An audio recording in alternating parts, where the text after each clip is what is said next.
there are still churches in the Arklatex that showcase beautiful stained glass windows, but there are even fewer places that still know how to make them. On the corner of Barksdale Boulevard in Bossier City sits one of the few places you can go to make stained glass windows. In this week's Miranda at Work, she takes us inside Ed's Emporium Art Glass Studio to learn the techniques of working with stained glass and shares the story of how this studio came to be. 45 years ago, my mom wanted a Tiffany lamp. A Tiffany lamp and a determined husband turned into the start of something Bossier City never really had.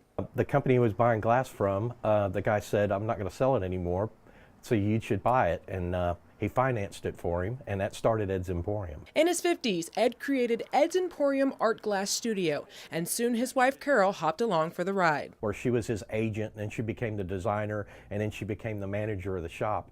And the whole time she was his director. She kept him in line and made sure that what he did was quality work. For the last 37 years, Ed's Emporium has taught thousands of people just what you can do with glass. And so I knew this had to be my next job. Yep. So here's what I thought we would do. Okay.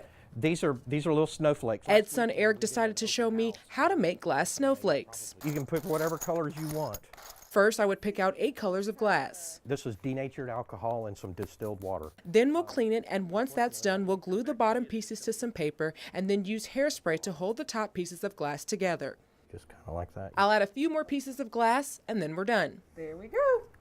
You did it. Eric will then heat one of his kilns up to 1,385 degrees and let my snowflake heat for 8 hours. Then it will take another 8 hours to cool off. Eric then started telling me about glass blowing, and I knew I needed to try that next. We can go over here and, let's do do a it. blow. I'm going to put maybe 1 scoop of green. Eric will first fill that glass globe in with different colored glass, and then we'll put on our didium glasses. And oh shoot.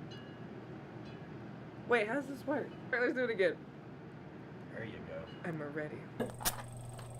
All right. So I'm going to light it. The glasses take the yellow out of the flame as we start to heat the glass globe, which will look like this. Eric will hold the glass globe at the top of the flame and continue rotating it until it gets hot.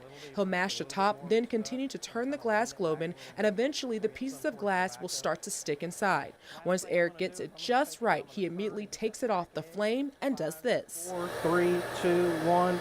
I'm going to go right here. And there it is. He'll hurry and place the glass into his turkey roaster that's full of vermiculite to help keep the glass hot so it won't break. Next, it was my turn. What I'm going to do is I'm going to reach up and I'm going to keep you in the flame. Okay. And as Eric began to help me, I had to know if this skill that he was so good at was something he actually wanted to do. I didn't think I would be here but maybe a year before I went back to work because I really didn't think that this was really what I wanted to do. Especially 45 years ago. I never thought that this would be something I would do. But it's turned into kind of a career now. Eric worked with his parents for 10 years before his father passed away first and then his mother almost a year later. But a big fear they had was what would happen to their shop. What's happened with these shops is the people were my parents' age and there's nobody to take them over and they just kind of disappear. You know, the glass gets spread out all over the United States and then it's gone. Which leads us back to here. Have you ever blown up those little kitty balloons? Yeah. Eric used what he's learned from his parents to continue creating and teaching people like me how to learn this craft. Oh, we blew too hard. That's all right. So what we'll do is we'll take that and we'll turn it into a flower. Even if we aren't as good as we like to think. We'll stick it down in here and get it to kind of stay hot.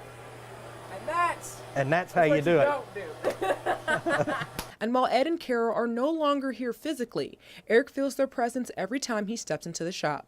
For me, every day walking into this place, I'm hanging out with my mom and dad. You know, it chokes me up, you know, to watch a 43 talking about his dad and how he knew right there at the end when he cracked up. I know that that's where my parents are. You know, they're holding each other's hands and they're side by side and they're looking down, hanging out, looking at the shop, making sure everything's going good. For Eric, he welcomes the opportunity for anyone to come in and learn this skill so that one day they can take over when he leaves. But until that day comes, I'll be here and I'll keep the legacy alive and keep coming up with new classes and ideas and buying glass and selling and tools and everything else. Miranda Whittington, KSLA News 12. In February, the Bossier Arts Council will present a dual show featuring legacy stained glass work of Ed and Carol. To learn more about Ed's Emporium or to sign up for a class, you can find more information on our KSLA News 12 app. Next at 6.